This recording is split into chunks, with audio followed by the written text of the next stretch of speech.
Olá, olá! Esta é mais uma edição do programa Gentileza e Generosidade, o Poder dos Jovens, uma parceria do Observatório do Terceiro Setor que sempre dá voz e vez às novas gerações e da educação para a gentileza e generosidade, gentileza-generosidade.org.br. Mais um dia muito feliz, muito animado aqui. Vocês já sabem o que eu vou falar, que eu tenho um convidado muito especial.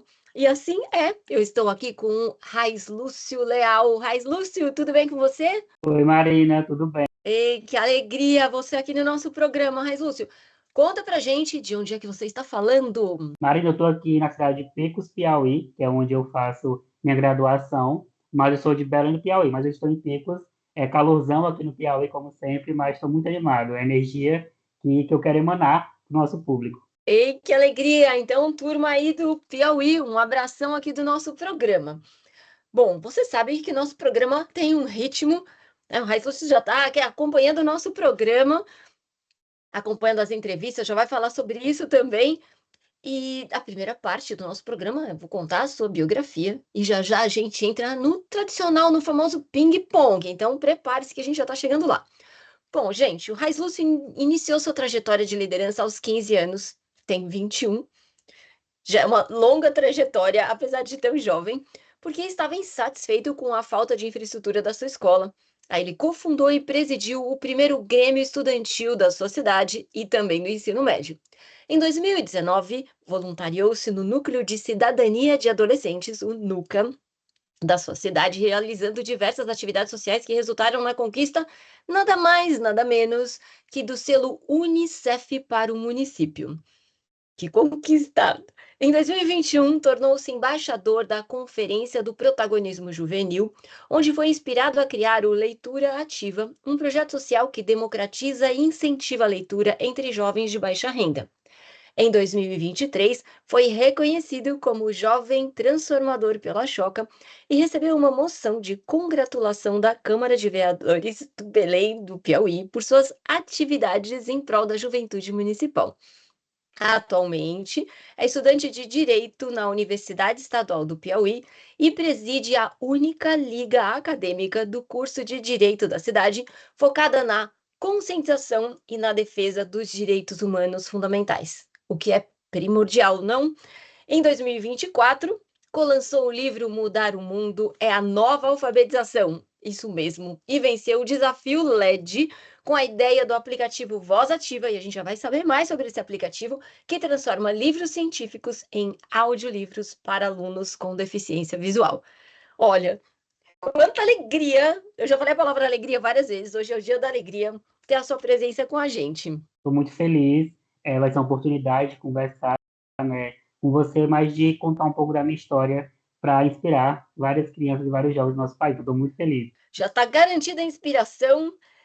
E a gente vai começar com o nosso aquecimento, nosso ping-pong. Mas, Lúcio, para você, o que significa gentileza? Gentileza, Marina, para mim significa cuidado. Cuidado. E quem é a pessoa mais gentil que você conhece? Vou ser clichê, mas a pessoa mais gentil que eu conheço é minha mãe, Muito bem. Como é o nome da Marcilene. sua mãe? Marcilene. Marcilene. Então, Marcilene, aqui um abraço do nosso programa para você. Parabéns pelo filho, pela incrível trajetória. E agora conta pra gente o que significa generosidade. Acredito que generosidade é você partilhar sem esperar nada em troca. Eu enxergo muito isso na minha avó, que eu acho que é a pessoa, né, que representa esse símbolo, né, de generosidade para mim. E o nome da sua avó? Minha avó se chama Maria. Vovó Maria, aqui o nosso abraço também. A gente tem que comemorar, tem que celebrar essas famílias tão incríveis, especialmente essas que trouxeram esses jovens sociotransformadores que a gente tem a honra de entrevistar no nosso programa. Agora a gente entra para a seguinte etapa, que é o dar, receber, ressignificar, contribuir. Conta pra gente, Lúcio, um gesto de gentileza que você recebeu e que marcou a sua vida, e um gesto de gentileza que você praticou, que certamente marcou a vida de alguém, mas que marcou a sua vida também. Maravilha. O gesto de gentileza que me marcou e que eu me recordo com a sua pergunta foi durante a minha preparação para o vestibular. Eu recebi uma mentoria gratuita de um jovem que já estava no ensino superior. Ele cursava engenharia mecatrônica na USP e ele me ofereceu uma mentoria gratuita de matemática por meio de uma ONG chamada Mentoriza. Então, foi uma mentoria, né, que fez total diferença na minha aprovação e que me marcou bastante. E um ato de gentileza que eu pratiquei e que eu pratico, né, ainda eu pratico esse ato constantemente, foi que quando eu entrei na universidade, eu me tornei bolsista do apoio pedagógico da Carla. A Carla é a primeira aluna cega do nosso campus e eu faço esse acompanhamento com ela para tornar a universidade um ambiente mais acessível. Então, é um ato assim de gentileza que me orgulho bastante. Já estou orgulhosa de você com essa iniciativa e depois tenho certeza que isso está conectado com o Prêmio LED, que você já vai contar para a gente também. E um gesto de generosidade que você recebeu e que marcou sua vida, e que você praticou e que marcou sua vida também. Um gesto de generosidade que eu recebi foi quando eu fundei o Leitura Ativa. E quando eu fundei o Leitura Ativa, eu precisava de pessoas que também acreditassem nessa ideia junto comigo. Então, ver outros jovens se doando a essa iniciativa, sem esperar nada em troca e abraçando esse sonho junto comigo, foi algo que me marcou bastante. E um ato de generosidade que eu pratiquei e que eu me recordo agora foi quando eu fui até uma escola do campo aqui da minha cidade celebrar o Dia do Estudante ano passado. E na ocasião, por meio de alguns recursos que eu consegui, junto à Secretaria de Educação, eu consegui doar livros infantis para as crianças. Então foi um ato assim que eu me recordo agora e que me deixa muito feliz. Eu falei, hoje o dia, a palavra do dia é alegria e fico muito feliz com a sua felicidade também. Conta pra gente, complete a frase. O Brasil seria um país mais gentil e generoso se... Acho que se as pessoas enxergassem as diferenças como pontos de união. E colocação, como dizer, é, extremamente sofisticada, né? Pontos de diferença. Estou registrando tudo que a gente vai voltar nisso depois. Pontos de diferença como pontos de união. E a gentileza e a generosidade têm o poder de... Tem o poder de transformar as estruturas sociais de forma positiva por meio do afeto e da sensibilidade. Afeto, sensibilidade. Muito bonito. A gente tem uma pesquisa constante aqui, e quem acompanha o programa, quem acompanha Educação para Gentileza e Generosidade.org.br, gentileza, generosidade.org.br, sabe que o tempo todo a gente está querendo ouvir os jovens e uma das formas é a pesquisa Três Coisas que eu quero melhorar no mundo. Para você, quais são as três coisas que você quer melhorar no mundo? Marina, minha pauta, eu acredito, acredito não, tenho certeza, né, que minha pauta, cada dia mais com essa certeza, que é educação. Então, eu vou falar de educação. Eu acredito que o primeiro ponto seria ter uma educação mais emancipatória, portanto, que enxergue o aluno como agente de transformação, e não só como aquele sujeito passivo que vai até a sala absorver conteúdo, mas que identifique os estudantes como agentes de transformação e de construção do conhecimento de forma ativa, de forma participativa. Um segundo ponto seria ter uma educação mais plural, portanto, que acolha as diferenças e as especificidades de cada aluno. E aqui eu priorizo a questão das pessoas com deficiência, então, ter uma educação que acolha essas mais diversas formas de existência. E, por fim, terceiro ponto, também dentro da educação, mas aqui falando de ensino superior, eu acredito que para os jovens do interior e de baixa renda, acessar o ensino superior e poder ter uma formação para o mercado de trabalho faz total diferença nas suas vidas.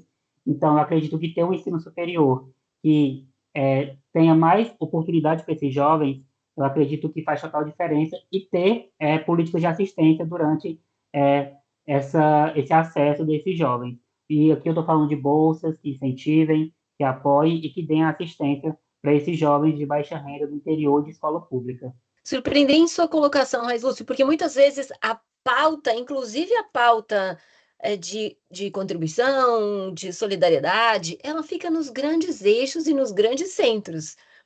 E essa fala fora desses centros, como se fosse uma priorização de onde a gente ajuda. E talvez vamos ajudar aqui porque tem mais visibilidade e ir lá longe, onde é difícil de chegar. Muito bem colocado. Então, está aqui uma educação emancipatória, considerando que o estudante é um sujeito ativo nesse processo de geração de conhecimento, uma educação plural, incluindo as pessoas com deficiência, e uma educação de graduação mais inclusiva, considerando os jovens de interior e de baixa renda. Muito bem. Bom, isso é só um aquecimento, gente. Então, hoje eu estou no dia do gente aqui, vamos mergulhar na entrevista. Tá preparado? Eu Preparadíssimo. também, estou super animada para ouvir sua história e tenho certeza que a nossa audiência também. Mas, Lúcio, você nasceu e cresceu em Belém do Piauí, uma cidadezinha no interior do estado do Piauí. Esse viver longe de centros urbanos traz desafios, como você acabou de colocar, né? Especialmente essa questão de falta de oportunidade. Como é que você fez? Aquela pergunta que todo mundo quer saber, como é que você fez para criar as suas próprias oportunidades desde cedo?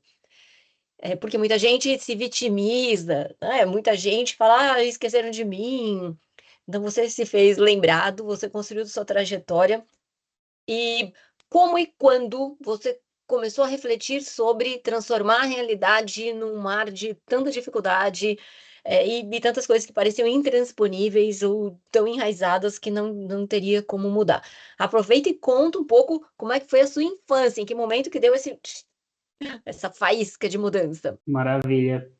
Eu, como você mencionou, sou natural de Belém do Piauí, uma cidade com menos de 4 mil habitantes, e minha família, meus avós não puderam estudar, tanto que hoje eles são analfabetos. Meus pais, infelizmente, tiveram que trabalhar desde muito cedo, na agricultura de subsistência. Então, minha mãe terminou o ensino médio por meio do ensino de jovens e adultos, o EJA, e meu pai só terminou o ensino fundamental 1. Então, eu cresci nesse contexto em que a educação foi negada aos meus antepassados. Só que acredito que desde criança eu sempre entendi a educação como uma porta para eu mudar a minha trajetória. Então, eu cresci nesse ambiente. Eu não precisei trabalhar como meus pais por conta de avanços dos programas sociais do governo, aposentadoria dos meus avós. Então, chegou essa renda para a gente. Então, a gente conseguiu, minha geração, ir para a escola no tempo certo e estudar. Escolas públicas, claro. E dentro das escolas públicas, eu percebi desde cedo as dificuldades. Faltavam professores, materiais e infraestrutura.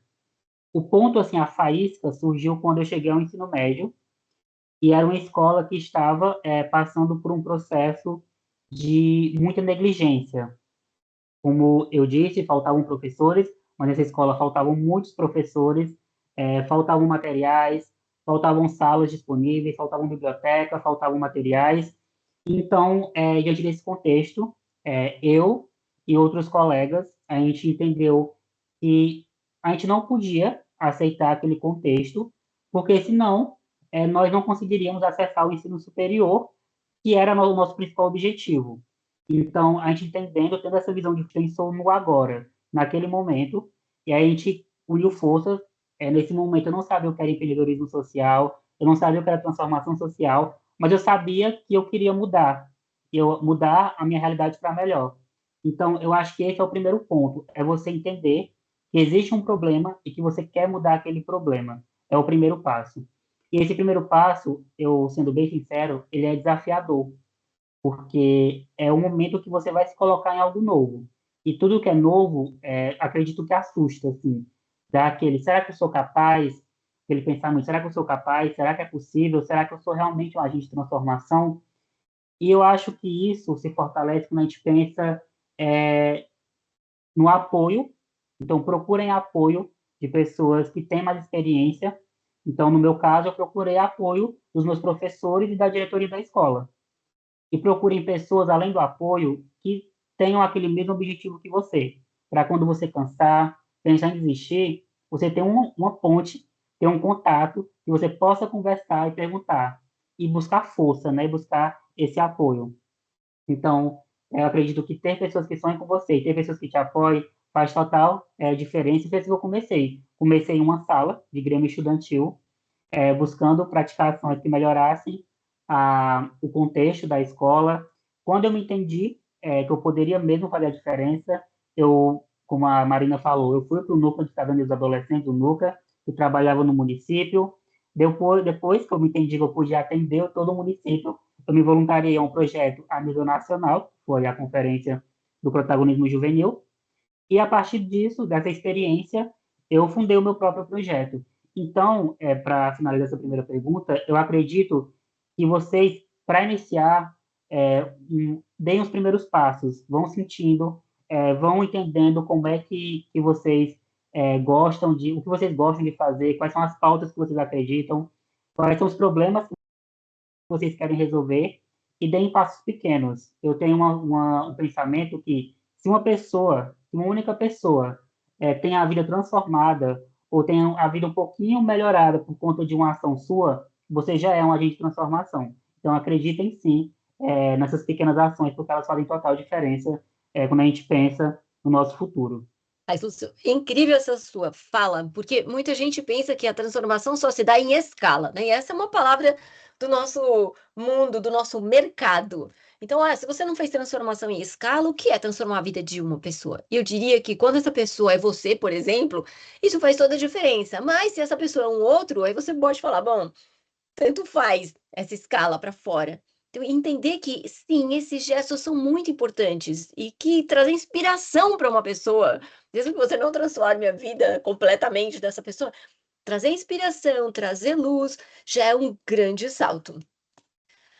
Aproveitando o gancho aqui, você foi criada num território, num contexto, num espaço em que a gente não projeta. Você citou a realidade dos seus pais e dos seus avós, o hábito de leitura não estava na lista das coisas mais incentivadas, né. Então, como é que surgiu essa paixão pela leitura e como é que essa paixão pela leitura transformou. Eu sou bem suspeita para falar, porque eu também sou uma, como leitora, como escritora, eu sou apaixonada pela leitura, então eu vou me conter até aqui, estou me mantendo mais contida. E como é que isso influenciou a sua vida e como é que isso interferiu na construção dos seus projetos sociais? Esse essa paixão, amor, você pode dizer, diz aí se é paixão, se é amor, você que conta pra gente. Acredito que é os dois, Marina, paixão, amor, todos os adjetivos que envolvam esse apreço que eu tenho por a leitura hoje, acredito que possam ser utilizados. Eu, como você mencionou, eu não cresci em um ambiente em que a leitura era algo incentivado, porque infelizmente existiam outras prioridades. Não que a leitura não seja uma prioridade, mas infelizmente há várias pesquisas que demonstram que o recorte de renda influencia totalmente no ato de leitura, porque famílias mais carentes não enxergam a leitura como fonte de lazer, fonte de emancipação, e até o ensino médio, eu confesso, até o ensino médio, que eu não tinha essa prática. E foi durante o meu terceiro ano do ensino médio que eu realmente entendi. Quando a gente vai prestar o Enem, a gente sabe que uma das provas é a famosa redação. Então, eu entendi que era necessário ter um bom repertório para utilizar e também ter um bom vocabulário. E a leitura, ela tem total influência na construção desses aspectos. E em contato com uma colega de classe, ela gostava muito de ler, independentemente do contexto, e eu conversando com ela, e é por isso que é muito importante, Marina, você ter pessoas que te inspirem, que te apoiem dentro das suas realidades. Encontrando essa amiga, que hoje é uma grande amiga, a Yasmin, ela me apresentou um livro de forma muito simbólica, muito sensível. Eu fiquei assim encantado com a forma que ela explicou esse livro, e foi o Diário de Anne Frank. E ela falou sobre a biblioteca pública que a gente tinha na cidade, que eu não conhecia também, apesar da cidade ser bem pequenininha, como eu já mencionei. E ela me apresentou esse livro, eu peguei esse livro para ler e calhou que chegou a pandemia, e na pandemia eu estava muito sensível, com vários problemas emocionais, e aí eu encontrei nos livros essa válvula de escape, encontrei nos livros essa possibilidade de pensar para além da minha realidade e conseguir, né, de alguma forma ampliar minha escrita, ampliar o meu vocabulário e conseguir ser aprovado no vestibular. Então, encontrei na leitura essa forma de emancipação. Tem um livro que me, que me sensibiliza bastante, que é O Quarto de Despejo, da Carolina Maria de Jesus, que é uma catadora, que quando ela tinha um tempo livre, ela se dedicava a escrever. Então, apesar da realidade dela, da dura realidade, ela enxergava aquela escrita como uma forma de ter voz e de falar com o mundo de alguma forma. E eu acho que é isso. Eu acho que a leitura ela possibilita a gente ter contato com o diferente, se reconstruir com contato de histórias iguais. Então, eu acho que a leitura ela tem esse aspecto encantador que foi diante desse contexto mesmo, da pandemia, de ter essa amiga que me apresentou esse livro e desse intuito desde sempre de chegar ao ensino superior. Daí que surgiu o Leitura Ativa? Foi essa a ponte, né? E essa visão de democratizar e incentivar a leitura junto aos jovens de baixa renda? Como é que surgiu exatamente o Leitura Ativa? Então, como eu falei, eu iniciei com passos pequenos, então eu fui me amadurecendo enquanto líder. Eu já não iniciei com um projeto, algumas pessoas acham que a gente já começa sendo dono de um grande projeto social que tem uma escala enorme, que gera um impacto de milhares de pessoas. Não, eu comecei, como eu disse, em uma sala de grêmio estudantil no meu município. Então, eu fui me entendendo como líder, fui desenvolvendo habilidades de liderança. Então, participei do Grêmio, participei do NUCA, fui embaixador da CPJ. Depois, eu ingressei na Academia de Liderança Jovem da América Latina, que está falando do projeto Jovens Latino-Americanos, e me amadureci enquanto líder. Me entendi enquanto líder, desenvolvi habilidades que são essenciais. E durante a CPJ, que eu fui embaixador, um dos palestrantes, que coincidentemente também hoje é um jovem transformador Ashoka, ele disse que para quem quisesse fundar um projeto, que o problema que pudesse ser o cerne do nosso projeto poderia ser aquele que a gente já conseguiu resolver. E eu me recordei que eu já tinha conseguido superar a barreira da falta do hábito de ler. E eu entendi também a importância desse hábito para jovens de baixa renda. Então, diante de todos esses aspectos, eu fundei o Leitura Ativa, que é um projeto social a nível nacional voltado à democratização e ao incentivo da leitura para jovens de baixa renda, pensando principalmente, Marina, em oportunizar esse acesso para que esses jovens também se preparem e se entendam como agentes de transformação, porque eu acho que a leitura ela tem esse potencial, sim, de fortalecer o, o entendimento do jovem, o seu conteúdo, o seu repertório, para que eles, depois disso, possam ir à luta e ir em busca dessa transformação. Então, a gente começou com leitura ativa, divulgando bibliotecas públicas, para que os jovens conhecessem essas bibliotecas, e quando eu consegui, né, outros jovens que tinham o mesmo objetivo que o meu, de alcançar esse sonho, né, de ter mais jovens lendo de baixa renda, a gente foi desenvolvendo outras atividades. A gente fez um clube de leitura, lives no Instagram. Nossa ideia mesmo é criar uma comunidade de jovens leitores. Quem quiser seguir vocês, qual é o caminho? O principal meio é o nosso Instagram, Leitura Underline. Lá a gente abre oportunidades para quem quiser se voluntariar, para quem quiser participar do projeto, acompanhar nossas lives, nossos projetos. Então, é o nosso principal meio de comunicação, @Leitura Underline. Leitura Ativa Underline. Underline. Então, já está aqui promocionado, sigam e acompanhem, porque muitas vezes, de novo, fica aquela mesma sensação. Eu só estou fazendo transformação social se o processo for gigante.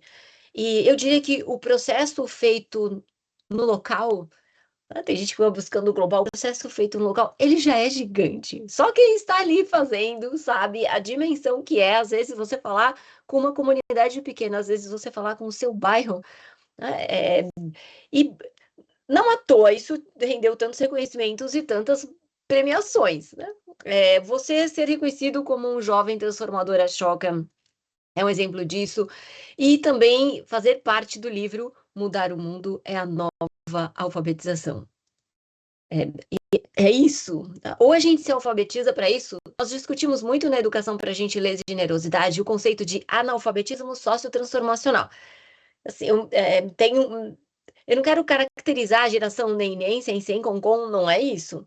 É para a sociedade toda, não só para uma geração, porque eu não estou falando numa alfabetização ou num analfabetismo por faixa etária. Estou falando por faixa ativa. Tem muitas pessoas de idade super avançada que não foram alfabetizadas na transformação. Então, falar sobre isso, falar sobre mudar o mundo logo cedo é espetacular. Como isso, primeiro conta um pouco desse projeto, conta um pouco do livro, da sua jornada à Choca, e como isso interferiu, vou usar até essa palavra, interferiu, poderia falar moldou ou mudou, mas como isso tem interferido nas suas relações com o mundo, nas suas perspectivas de novas parcerias, de novos contatos, e que diferença isso faz? Você citou a questão do apoio, né? Que tipo de novo apoio, possibilidades como essa trouxeram para você? Eu acho assim, ainda que é um sonho, que hoje eu faço parte da Choca, uma comunidade tão linda de pessoas assim, que se dedicam mesmo a buscar essa transformação social. E eu até me emociono, porque eu me recordo que, como eu estou sempre reforçando durante a entrevista, eu comecei numa salinha pequena, no interior aqui do meu estado, e a Choca, para quem não conhece, é a maior rede de empreendedores sociais do mundo. Ela surgiu nos Estados Unidos, mas ela vem aí abraçando vários países, inclusive o Brasil. E ter sido reconhecido ano passado como jovem transformador da Choca, aí nós fomos reconhecidos no Festival LED, que é o maior festival de educação do país, ano passado, o Luz na Educação, eu, ao lado de outros jovens tão brilhantes, foi um momento assim muito especial. E a Choca, ela me dá um apoio que eu acho que vai muito além daquele apoio que a gente encontra assim no nosso cotidiano, que é aquele apoio que você é capaz, você pode. Ela também nos dá esse apoio, mas também ela dá aquele apoio material. Apoio material que eu digo um espaço na mídia para você poder contar sobre o seu projeto, uma mentoria com um fellow da Choca. O fellow são aquelas pessoas mais maduras que já têm projetos mais bem estruturados do que nós jovens. Então, uma mentoria você ter a oportunidade de escrever um livro, como a Marina mencionou, e publicar um livro. Então, e eu sendo tão jovem, né, com 21 anos, já está publicando um livro. E nesse livro que a Marina mencionou, O Mudar o Mundo é a Nova Alfabetização, eu e outros 33 jovens, ao todo são 34 jovens transformadores da Choca, contamos as nossas histórias.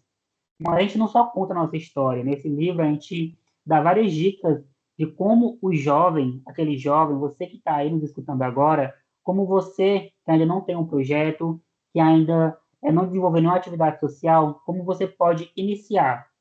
E é um repertório, Marina, vasto, porque a gente tem vários projetos. A gente tem projeto de robótica, projeto de leitura, projeto voltado à questão feminina, projeto voltado à poesia, projeto voltado à política. Então, projetos ambientais também. Então, há um arcabouço grande de possibilidade de temas para vocês se inspirarem e encontrarem iniciativas que vocês podem também estar se voluntariando.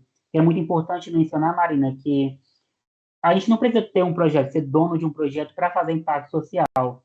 Às vezes já existe um projeto que você se identifica e que você pode se tornar um voluntário desse projeto e a partir na sociedade. Então, você não precisa ser um líder de um projeto, você pode ter uma liderança dentro de um projeto que já existe. E esse livro, ele está muito lindo, vocês podem encontrar gratuitamente ele o endereço é achoca.org, então ele está disponível de forma digital, gratuitamente, então vocês podem acessar de maneira totalmente gratuita. E algumas pessoas, Marina, que já conversaram com você, o Pablo, a Maria Eduarda, de São Paulo, eles estão nesse livro, eles também são jovens transformadores, então são pessoas que já estiveram aqui conversando com vocês e que vocês podem estar, né, tendo um contato, um novo contato com a história deles por meio do livro. Mas a Choca, eu estive esse ano de novo com eles no Rio de Janeiro, no Festival LED, a gente vai poder falar mais sobre isso, sobre o desafio LED já já, mas é sempre um encontro assim que fortalece e me entendo mais como um líder e que eu me humanizo mais, porque esse processo de sensibilidade, humanização no nosso dia a dia, esse dia a dia que às vezes é tão perverso, que nos faz sempre pensar em nós mesmos, de poder olhar o outro, olhar outra existência para além da nossa, eu acho que a Choca, eles estão sempre nessa rede em que eu estou inserido, sempre buscando esse processo de sensibilidade, humanização e transformação social, e esse apoio mútuo de forma material, como eu mencionei. Mas, Lúcio, não sei se você faz ideia do quão, como dizer, a sua fala é a fala de um professor nato. Porque você fala e você já traz a referência, você fala de Ashoka, você explica o que é o movimento, você já passa o site. É, é muito inspirador, né, para muitos jovens que às vezes falam: bom, eu não me encontrei numa área, não me encontrei em outra. É, como é bom você fazer aquilo que você faz bem, não precisa buscar uma coisa fora, buscar aquilo que quem faz. Vejo que o exemplo do Raiz Lúcio é totalmente, como dizer, confortável, né, com essa. É, em falar de educação e agir dessa forma também. Estou muito emocionada aqui em te ver tão jovem, já colocando muita teoria, que tem gente que vai fazer depois doutorado, pós-doc, para dar aula, né? Toda essa jornada já aqui alumiando e inspirando as pessoas. Falando em iluminar, vou trazer o desafio LED, que você já puxou aqui um fio de conversa, que é, sem dúvida, um prêmio de altíssima visibilidade, é algo, né, tá reconhecido pela Globo, Fundação Roberto Marinho, quantas frentes e quanta visibilidade, né, quantas perspectivas um acesso como esse traz. Mas, para além do prêmio, quero te ouvir sobre o aplicativo Voz Ativa. Como é que ele surgiu? Como é que como é que você percebeu que esse era um caminho viável? Porque às vezes a gente investe energia em alguma coisa e você fica investindo, dá até aquela sensação de frustração para falar, puxa, dediquei tanto tempo nisso, mas será que as pessoas não estão percebendo? E o que dá para ver é que o Voz Ativa realmente teve uma voz ativa. Como é que foi isso? Sim. Começar explicando o desafio LED. O desafio LED, para quem não conhece, é um prêmio para jovens universitários que possuem alguma ideia de transformar a educação brasileira utilizando a tecnologia de forma criativa. Então, são ideias. A gente não precisa ter um projeto desenvolvido. No processo inicial do Desafio LED, nós mandamos ideias. Minha ideia surgiu durante a graduação, quando eu entrei na Universidade Estadual do Piauí, eu sou estudante de Direito, já estou no sexto período. Eu encontrei a minha turma e a Carla, ela é a primeira aluna cega do nosso campus. Então, da história do nosso campus aqui de Picos, nunca havia tido um aluno cego, e a Carla foi a primeira. Apesar de haver uma grande celebração, essa entrada dela na instituição evidenciou vários problemas de acessibilidade, e o principal deles são os livros. Acontece que, para o aluno com deficiência visual, para o aluno cego, a leitura em áudio é o meio mais prático de estudo. Só que os livros acadêmicos, nesse formato de áudio, são quase inexistentes. Ninguém tem interesse em gravá-los. Então, isso fez com que a Carla se frustrasse na graduação. Ela pensou em várias vezes em desistir do curso por não ter acesso a um instrumento mais básico de estudo, que é o livro. Então, a partir desse contexto de negligência, a partir dessa experiência dela, eu criei uma plataforma digital chamada Voz Ativa, que é voltada, né, à gravação de audiolivros científicos em voz humana para alunos com deficiência visual no ensino superior. Eu sei que algumas pessoas já podem pensar, mas a inteligência artificial não poderia resolver esse problema. O que acontece é que, para o aluno com deficiência visual, o processo de aprendizagem ele é subjetivo, ou seja, depende dessa relação humana. Então, uma máquina não é capaz de suprir um ser humano nessa leitura. E digamos também, aliás, é constatado, né, a gente percebe, melhor dizendo, que essa voz da inteligência artificial ela é robótica ainda. Então, ela não consegue fazer com que o aluno tenha esse aprendizado por completo. Então, fundei esse aplicativo, me inscrevi no LED, no desafio LED, foram 2.400 inscrições, fiquei entre os 5 finalistas e saí como um dos grandes vencedores. Levei para casa o prêmio máximo. E agora nós estamos no processo, né, de amadurecer a ideia, desenvolver esse acervo, né, de audiolivros científicos para pessoas com deficiência visual. Mas foi um momento muito especial. A premiação ocorreu no Festival LED. Foi o Mion, o apresentador, Marcos Mion, que mediou toda a premiação. Então foi um momento assim lindo e abriu várias portas. Recebi parabenizações do reitor da universidade, do próprio governador do estado.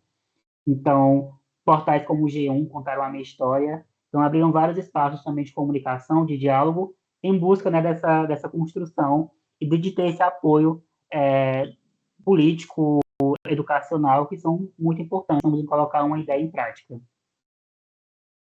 E esse é um ponto complexo. Para ideia, sair do plano da ideia, celebrada, conquistada. Então, vários veículos deram os parabéns. Está aqui o Observatório do Terceiro Setor e a Educação para Gentileza e Generosidade também, parabenizando a sua conquista com o projeto Voz Ativa. e sair do papel, sair da ideia, muitas vezes mesmo que premiada, e se transformar numa solução efetiva, por vezes é uma jornada que também pode fazer muita gente desistir. Eu quero aproveitar esses minutinhos que a gente tem para algumas dicas práticas. Eu sei que elas estão no livro, você já contou várias dicas aqui na nossa conversa, mas pensa aqui na nossa audiência, assim como professores das escolas, tem crianças, tem outros jovens, tem vários adultos, tem gente de todas as idades buscando inspiração, mas tem aquela pessoa que desanimou, que falou assim: acho que não é para mim, vou desistir, não é aquilo que eu gosto. Você citou aqui robótica, leitura, poesia, política, tem tantas frentes, né? Tem vários caminhos, mas qual é a sua mensagem para as pessoas que estão um pouco perdidas, ou bastante perdidas? Não vou dizer aqui o tamanho do qual perdidas elas estão, e elas estão precisando de uma voz. Essa sua voz de professor, que fala com muita clareza, que sabe o que está falando. Qual é o seu recado? Marina, eu acho que é porque às vezes as pessoas olham para a gente, enquanto líderes de projetos que já alcançaram vários espaços, e pensam que a gente não enfrentou frustrações, não enfrentou desafios, que isso foi um processo de muito sucesso e de muitas glórias, mas a gente enfrenta muitos desafios. Eu já enfrentei muitos nãos, já enfrentei muitas mensagens desmotivadoras de pessoas falando: vai procurar o que dá dinheiro, não vai fazer, você sozinho não vai conseguir mudar o mundo. Então a gente escuta isso diariamente. No livro vocês vão encontrar alguns relatos nesse sentido. Mas para você que está desmotivado, eu diria, para você, acredito que uma solução não seria possível, mas eu vou dar algumas poucas para que você dê os primeiros passos. Acredito que entender, primeiro entender o que está te desmotivando, se é a falta de apoio, se é a falta de criatividade, se é a falta, se é o seu dia a dia, se é alguma palavra que te desmotivou, se foi algo que te frustrou.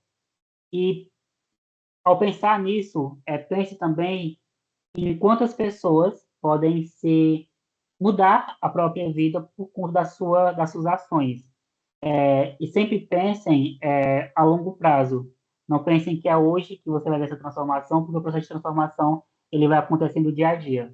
Então, pensem no que está te desmotivando.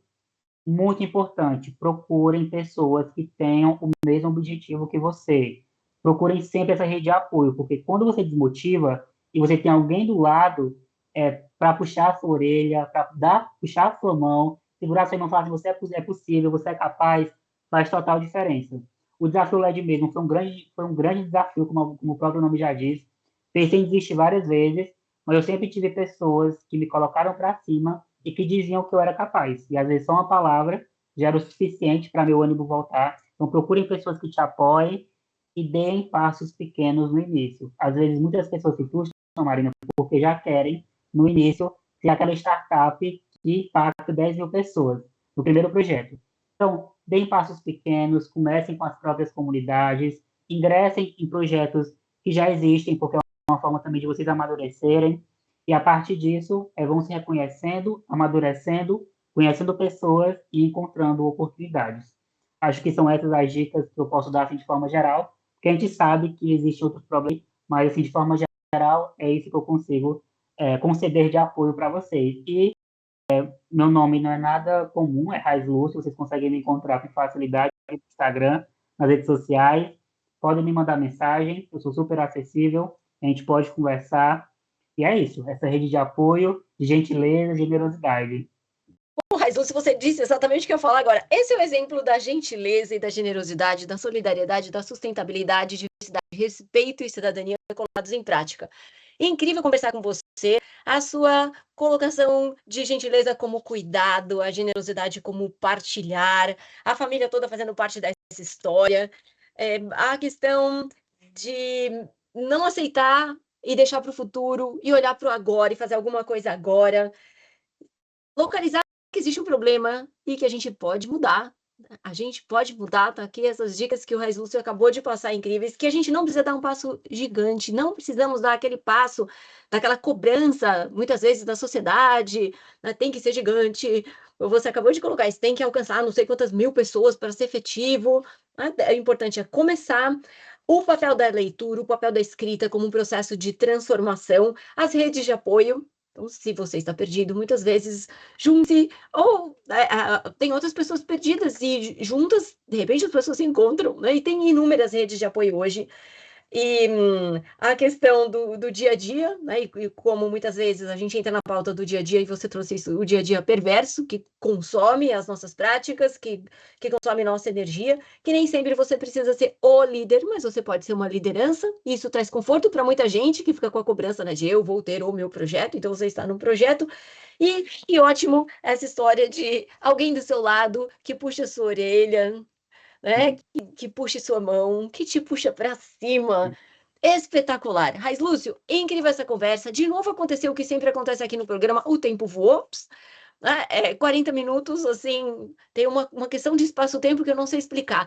Em nome do Observatório do Terceiro Setor e da Educação para Gentileza e Generosidade, gratidão imensa por todo esse compartilhamento de conhecimentos que vai inspirar muita gente. Muito obrigada e a gente espera que você volte aqui no programa. Até uma próxima. Com certeza. Tchau, tchau. Obrigado, pessoal. Obrigada.